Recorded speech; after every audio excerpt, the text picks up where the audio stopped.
Curing అది చేసేసుకుని శుభ్రంగా క్లీన్ చేసాం.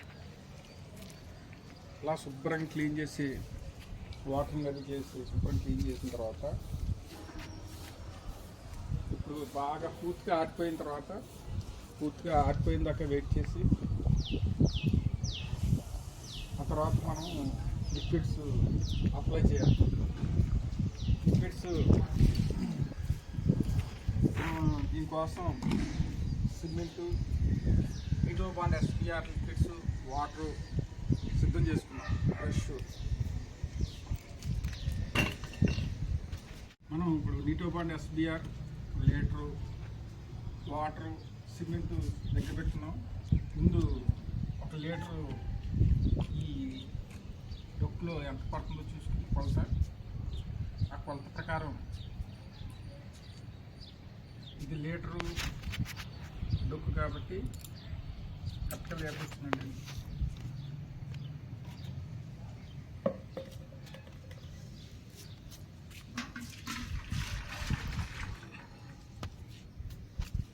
లీటర్ వేసుకోవాలి. తర్వాత 1 లీటర్ వాటర్ మిక్స్ చేయాలి. తర్వాత 3 మగ్గులు, 3 డొక్కులు సిమెంట్,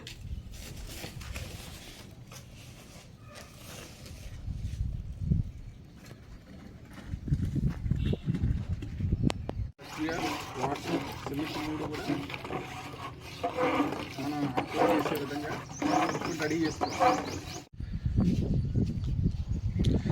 మనం నీటోబాండ్ ఎస్బీఆర్ అప్లై చేసిన తర్వాత 2 లేయర్స్ హారిజాంటల్ గాను వర్టికల్ గాను అప్లై చేసిన తర్వాత చూసారా ఎలా ఉందో సర్ఫేస్ చాలా స్ట్రాంగ్గా ఉందండి. మనకి 2 బాటిల్స్ పడ్డాయి, 2 లీటర్స్ పడ్డది. 100 ఎసెప్ట్ నీరు వెళ్ళి కరెక్ట్గా సరిపోయింది. చాలా స్ట్రాంగ్గా ఉంది లేయరు.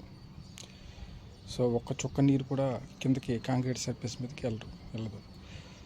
తర్వాత మనం తార్ షీట్ వేయటం చూద్దాం.